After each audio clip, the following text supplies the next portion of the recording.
Namastê, tudo bem com você? Eu sempre muito feliz de estar na sua companhia, uma honra você me deixar entrar na sua casa. Gratidão, aproveita e se inscreve no canal. O canal está crescendo porque você está se inscrevendo.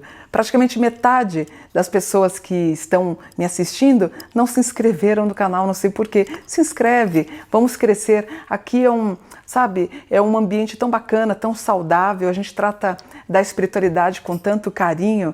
Se inscreve e venha fazer parte da família espiritualista, tá bom? Deixe seu comentário, eu sempre dou uma lidinha, quando dá tempo eu dou uma lida então para ver os comentários de vocês. E deixa eu contar uma historinha rápida. Eu fiz um vídeo falando do Jô, fiz um vídeo falando do Chico e eu pensei, poxa vida, eu preciso de certa forma homenagear a minha avó do coração, a Sila, ou a Hilda. Foi ela que me levou para a espiritualidade. E é uma história tão rica, poucos de vocês sabem, eu vou contar para você. A minha avó do coração não é minha avó de sangue, infelizmente. Ela veio para São Paulo depois da morte do Lampião. Ela entra no cangaço, a minha avó, a avó Sila, ela entra ao cangaço com 12 anos. Ela foi raptada pelo futuro marido, então, o Zé Sereno. Ela é raptada, ela é retirada da casa dela e faz parte do bando. Ela tinha apenas 12 anos. E até por isso que eu estou falando isso. Eu fiz uma postagem sobre ela, me deu uma saudade dela semana passada, semana retrasada, e uma pessoa falou assim, você fica falando da sua avó, sua avó foi uma bandida. Aquilo me tocou tão profundamente, alguém ofender uma pessoa que me orientou através do meu caminho espiritual. Então é isso que eu queria explicar para vocês. A minha avó Sila, ou Hilda, ela entra para o cangaço com 12 anos, ela faz parte do grupo, e qual que era a missão dela lá? Fazer toda aquela, sabe aqueles desenhos que tem nas bolsas, enfim, em todo o ornamento do cangaço, praticamente quem costurava, fazia a costura, era ela com outras participantes do grupo, as mulheres. Então ela ficava com a Maria Bonita. A minha avó, inclusive, teve um filho, esse filho nasceu, quem pariu, né? Quem fez o parto da minha avó foi a Maria Bonita. E ela que fez e tudo, só que o neném não vingou. E no livro ela relata a fome que eles passavam, entre elas a questão dela, existia até uma comida, não tinha nem comida, chamada sopa de pedra. Então eles pegavam pedras, colocavam na panela, colocavam a água e tomavam aquela sopa de pedra, gente, porque não tinha nada para comer enquanto eles estavam fugindo dos macacos. Enfim, no dia do ocorrido em Angicos, quando o bando de Lampião então é morto, um dia antes, e de manhã, um dia antes, a minha avó assim relata para nós que ela estava fumando com a Maria Bonita, e muito jovem, né, as duas fumando, o Lampião não gostava que a Maria Bonita fumasse, elas estavam meio escondidas. A minha avó viu sabe, uns espelhinhos e comenta com a Maria Bonita. E a Maria, minha avó fala assim, Maria Bonita, tô achando que são os macacos, né, que são os policiais. A Maria Bonita falou, não é nada não, deve ser vagalume. Não é. A minha avó, percebendo que a Maria Bonita não deu bola, o que ela fez? Ela fica um pouco apartada do grupo. Ela já avisa o Zé Sereno e fala, tô achando que a gente vai ter problema aqui. Eu vi policial, e a Maria Bonita não acreditou. Quando dá o estouro dos policiais em Angicos, inclusive uma das cangaceiras, das amigas dela, morre no colo da minha avó. O tiro pega a cabeça dessa cangaceira no colo da minha avó. E ela consegue fugir toda ensanguentada, o Zé Sereno também, onde morre o Lampião, a Maria Bonita e tudo mais. O que acontece? A minha avó, Sila, ou Hilda, ela vem para São Paulo para trabalhar, né? Ela vem, enfim, toda aquela loucura toda e todo mundo só falando nisso, ela pega com o marido e vem para São Paulo.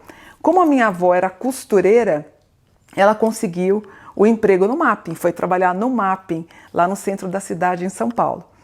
Nesse meio tempo, quem é que está chegando em São Paulo? A minha mãe. Minha mãe havia se separado, também minha mãe, olha, a avó Sila casou com 12 anos, minha mãe tinha casado com 13. Pra vocês verem, tudo era muito cedo naquela época. Minha mãe separa, ela também vem fugida, porque imagina, mulher que separava era prostituta. Então minha mãe começou, como ela queria separação, o marido maltratava muito ela vem para São Paulo, inclusive num carro de boi. Ela vem para São Paulo com a minha irmã, a Marli, vem para cá e consegue um trabalho no Mapping. Inclusive ela desesperada, chorando, diz que chega um homem, ela estava num banco de praça, né, lá no centro da cidade, chega um homem e fala: por que você está chorando, né, Laura? A minha mãe falou: porque eu não tenho nada, não tenho o que comer, eu preciso de emprego. Ele falou: estão abrindo uma vaga no Mapping de costureira. Você sabe fazer costura? Minha mãe falou que sabia, minha mãe não sabia. Quem é que acolhe a minha mãe? A avó Cila. Por isso que eu falo que ela é minha avó do coração. Minha mãe chegou lá sem eira nem beira, sem roupa, sem nada, com uma criança no colo. Minha mãe deixa a criança na creche para poder ir trabalhar no Mapping. E quem que ensina o corte e a costura? A avó Cila para minha mãe. Então as duas ficam amigas. A minha avó acolhe minha mãe e minha mãe vai morar com a avó Cila. E aí se estende uma amizade por muitos anos, né? E quando eu tinha 11 anos, a avó Cila viu jogando búzios, que eu já jogava búzios. Na verdade não era búzios, eram pedrinhas, era pedregulho. E ela sempre cismada, né? Porque minha avó Cila era médium de Umbanda.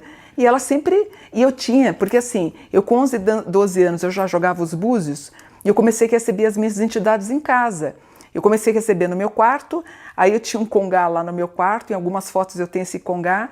Depois até meu pai construiu uma salinha nos fundos, era uma garagem, ele fez uma parede e virou o meu terreiro, que era um quarto grande inclusive, do tamanho de uma garagem, né? As pessoas iam lá para fazer atendimento, para eu dar passe, para receber meu caboclo Pena Verde, e a minha avó me acompanhava nisso. E lotado, gente, a minha casa com 12, 13, 14 anos era lotado. Minha avó vendo isso fala: Mônica, você não pode ficar assim, recebendo a torto direito, porque era meio, não tinha uma disciplina, vamos dizer assim. A minha avó, ela pega e me leva para a Umbanda dela, onde eu recebo para valer pela primeira vez o meu caboclo Pena Verde no lugar, e ele faz tudo direitinho. Foi a primeira vez e única vez que eu fico inconsciente. Todas as outras vezes eu sou médium, é o que a gente chama de médium ativa e médium passiva. Então eu sou uma médium que tenho consciência, apesar de ser inconsciente, é que eu não incorporo há muito tempo, mas eu tenho consciência do que as pessoas falam. Tem uma única vez que eu fiquei inconsciente. Então eu queria mostrar essa história para vocês, ó. Esse aqui é um livro escrito pelo querido Antônio Amauri Araújo, Gente de Lampião, não sei se vai dar para ver. Dá para ver, filho? Onde ela aparece aqui no bando com o marido, com Zé Sereno, e ela fazendo parte e contando a história dela, né? Inclusive tem todas as fotos aqui no livro. Aí tem esse outro livro, Cila, Memória de uma Guerreira. Essa daqui é ela, minha vozinha do coração, maravilhosa, fumava, tão alegre, tão maravilhosa. E a avó com a minha mãe, porque assim, lá em casa, meu pai era empresário artístico, então existe um salão grande e os músicos, eles tocavam lá, eles ensaiavam nesse quarto, né, nesse salão.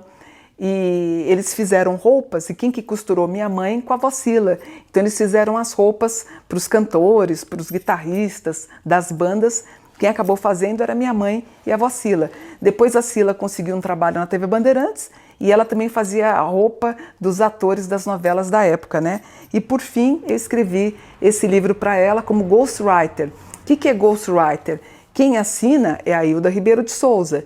O que é o ghost? É quando a gente escreve e não coloca o nome. Então eu fiz como se ela tivesse escrito e tá aqui toda a historinha dela, né? Eu levei a avó para o Jô. O Jô, inclusive, tem a entrevista dela, se você for no Google, procura lá. Acho que tem, se eu não me engano. Dá uma olhada para mim, agora me perdi.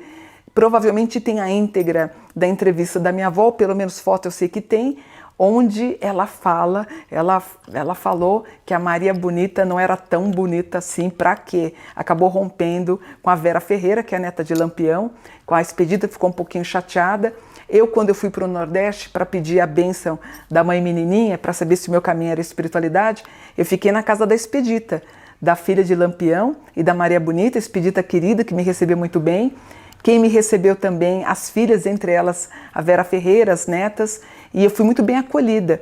Então, a minha história, por um determinado momento, ela ficou muito próxima do cangaço, né? E para você ver a dificuldade que é. E aí você escuta, sua avó era uma bandida, não valia nada. Meu Deus, uma criança, gente, com 12 anos, é sequestrada, apartada da família, acaba se casando então com Zé Sereno, começa a fazer parte de um bando, sobrevivendo do jeito que dava, tudo muito pobre, muito difícil. Ela não participava das lutas, das guerras lá do Lampião, ela ficava apartada, esqueci o nome, a coitada que falava, né? Lá no meio do mato, enquanto eles faziam. Gente, não estou defendendo o Lampião, não estou enaltecendo ele. Tem gente que ama o Lampião, idolatra do Lampião, não sabe se ele é bandido, se é um... Como é que chama? Mocinho. O mocinho da história. Eu editorei um livro do Lampião, tem uma capa vermelha. Se você for vamos no Google, coloca assim, Lampião, editora Mônica Bonfilho, eu tenho um livro da minha editora sobre ele. Difícil saber, porque também os policiais, eles eram super brutos, né? Então, em resposta a essa brutalidade, eu não vou contar para vocês podem pesquisar depois, o que eles fizeram com os corpos e as cabeças decapitadas, inclusive da Maria Bonita. Inclusive, um deles pega a genitália da Maria Bonita e acaba usando depois, ele usando a genitália da Maria... Quer dizer, para você ver a crueldade que eram essas pessoas também. Fora as cabeças. Eu, inclusive, vi as cabeças colocadas, se eu não me engano, numa universidade. Eu era muito jovem, eu tomei um susto quando eu vi as cabeças expostas de todo mundo. Aquilo me chocou muito. E eu já era amiga da Vera, e a Vera estava entrando com um processo contra o governo brasileiro para retirar e, como fala, filho, enterrar, né? Colocar, imagina, fazer uma coisa dessa em exposição, as pessoas visitando aquilo, era muito horrível, né? E minha avó conseguiu escapar, segundo ela, por causa do anjo da guarda dela, que avisou, ela teve a percepção, ficou um pouco mais apartada. E ela veio para São Paulo, se tornou costureira do Mapping, acaba conhecendo minha mãe e vendo aquela jovem, né, criança de 10, 11 anos, recebendo caboclo, preto velho, jogando búzios, ela falou, bom, eu preciso dar um aconselhamento, né?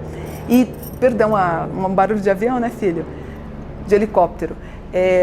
E todas as vezes que eu dava um curso, ou que eu ia para Fortaleza ou Aracaju, que ela estava sempre naquelas imediações, eu chamava ela ao palco, subia e falava, gente, vocês têm que bater palma para essa mulher incrível chamada Hilda Ribeiro de Souza Acila, cangaceira, com muito orgulho. Ela não foi minha avó de sangue, ela foi minha avó do coração. Ela que falou, rapidamente, só antes de encerrar, para vocês terem uma ideia, meu pai chamou padre na minha casa porque, achava que eu estava recebendo o demônio, sabe essas coisas? Meu pai era muito católico, minha mãe também, então eles achavam que eu estava recebendo o Satã, o espírito do mal. Eu estava recebendo as entidades. Se não é minha avó para alertar, se não é ela, eu poderia ter ido parar num hospital psiquiátrico. Ela que me salvou e falou, não, a Mônica é médium e ela precisa ter toda a atenção do mundo. E é por isso que eu dou todas as minhas honrarias, vó querida, essa escorpiana maravilhosa, que Deus a tem em bom lugar, porque você me fez o que eu sou hoje, eu só tenho a agradecer a você. Vozinha, eu te amo muito, muito, muito. Não há um dia que eu não pense em você. Não há um dia que você não me inspire. Eu amo você. Namastê, gratidão por um super dia de luz. Namastê.